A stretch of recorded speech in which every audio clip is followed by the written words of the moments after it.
আজকের রেসিপি হচ্ছে ছোলা মুর্গ। তার জন্য ছোলা আর চিকেন নেওয়া হয়েছে। তো চলুন কিভাবে বানাচ্ছি দেখুন। রেসিপিটা বানাবার জন্যে ধনেপাতা, পেঁয়াজ, টমেটো রেডি করে নেব। রেসিপিটা বানাবার জন্য প্রথমে আমি চিকেনটা বানিয়ে নেব। রাখা চিকেনটা দিয়ে দেবো, লবণ দেবো, এর গুঁড়ো দেবো, লঙ্কার গুঁড়ো দেবো, ধনে আর জিরে মিক্স করা আছে দেবো,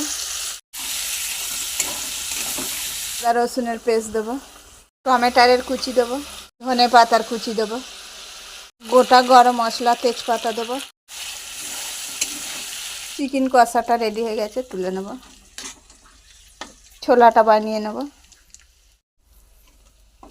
ছোলাটা দিয়ে দেবো, আদা রসুনের পেস্ট দেবো,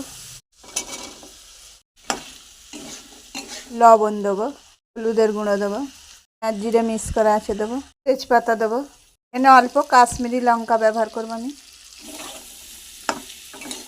চিকেন আর ছোলা একসাথেই রান্না করা যায়, কিন্তু চিকেনটাকে আগে কষে নিয়ে ছোলাটা রান্না করলে মানে স্বাদটা ভালো আসে।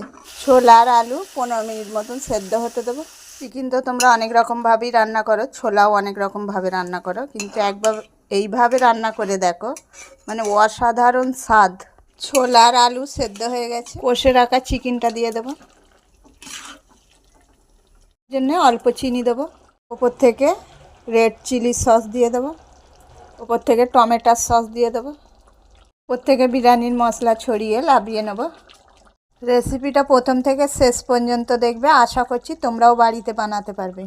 ছোলা মুর্গ রেসিপি রেডি হয়ে গেল, লাভিয়ে নেব।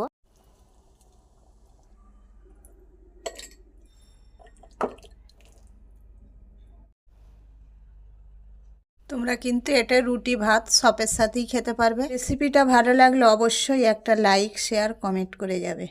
চলুন টেস্ট করে দেখাই, সেই স্বাদ বন্ধুরা।